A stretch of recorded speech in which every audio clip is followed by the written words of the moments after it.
যতই মনে মনে তৃপ্তি বোধ করেন বিএনপি সবচেয়ে বড় দল, জনগণ যদি মুখটা ফিরিয়ে নেয় আপনার আমার কিন্তু কোনো স্থান নেই। যত বড় যাই হই না কেন, আমরা নিজেরা নিজেরা যত বড় যাই মনে করি, আমি আজকে গত কয়েক মাস ধরে বলছি সামনের নির্বাচন এত সহজ নয় আপনারা যত সহজ ভাবছেন।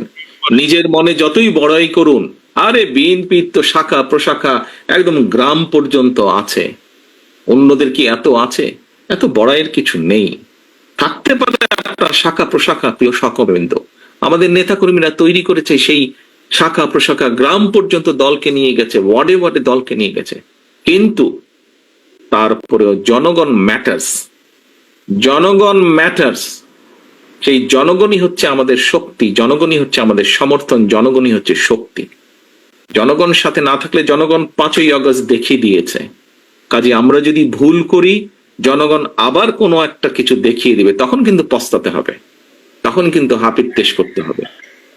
সহকর্মীবৃন্দ, এখনো সময় আছে।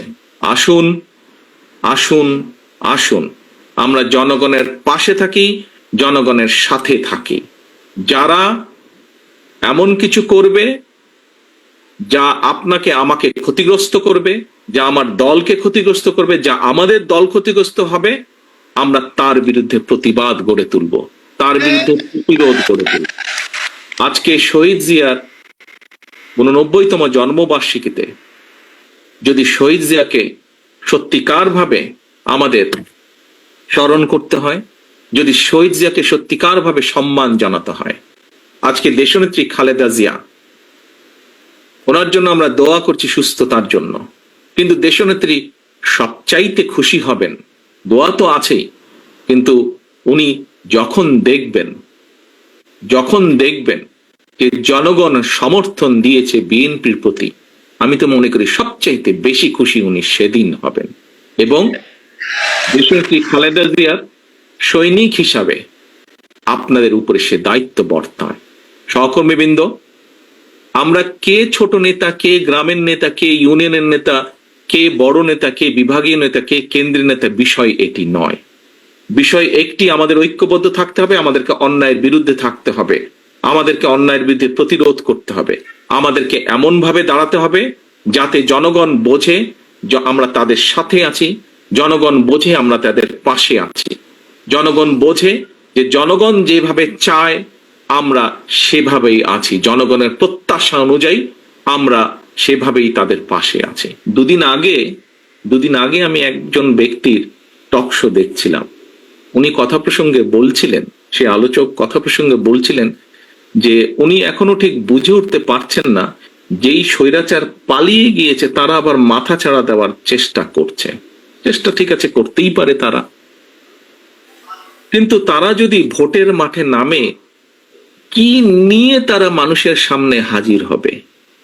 পেছনের গুলা বাদই দিলাম, উনি বলছেন যে পেছনের গুলো না হয় বাদই দিলাম, এই জুলাই অগস্ট মাসে যে হত্যাকাণ্ড ঘটেছে, প্রায় 1.5 থেকে 2,000 মানুষকে যে হত্যা করেছে, প্রায় 30,000-এর মতন মানুষকে যে তারা জখম করেছে, ইউনিসেফের বক্তব্য অনুযায়ী 64টা শিশুকে তারা হত্যা করেছে, এর জবাব তারা মানুষের সামনে কি দিবে?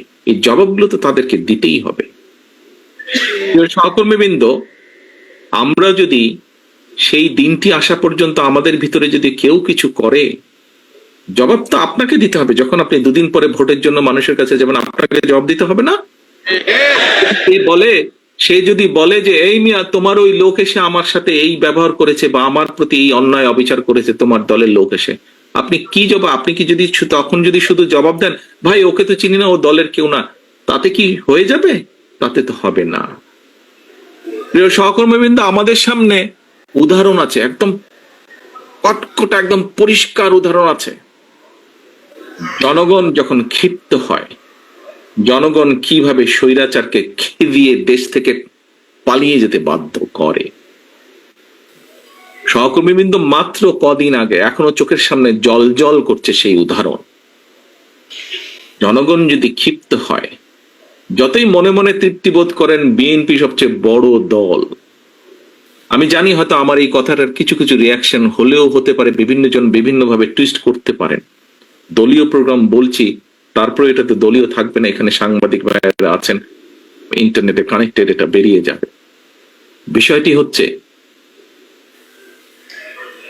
যে জলজল করছে সেই উদাহরণ, কাজেই দিন শেষে কিন্তু সেই জনগণ, দিন শেষে সেই জনগণ, আমরা সকলে সেই জনগণের সমর্থন পাওয়ার চেষ্টা করছি। কাজেই সমর্থন যদি পেতেই হয়, কেন আমরা সত্যিকার ভালোভাবে সেই সমর্থন নেওয়ার চেষ্টা করব না? কেন আপনি অন্যায়ের বিরুদ্ধে চোখ বন্ধ করে রাখবেন? প্রিয় সহকর্মীবৃন্দ, দিন শেষে সেই জনগণের কাছেই যেতে হবে। জনগণ যদি মুখটা ফিরিয়ে নেয়, আপনার আমার কিন্তু কোনো স্থান নেই।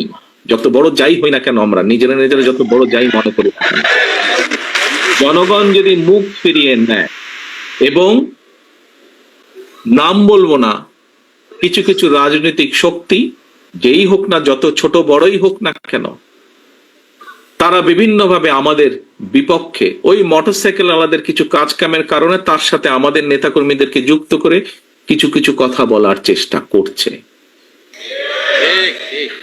আমাদেরকে সতর্ক সচেতন হতে হবে সহকর্মীবৃন্দ।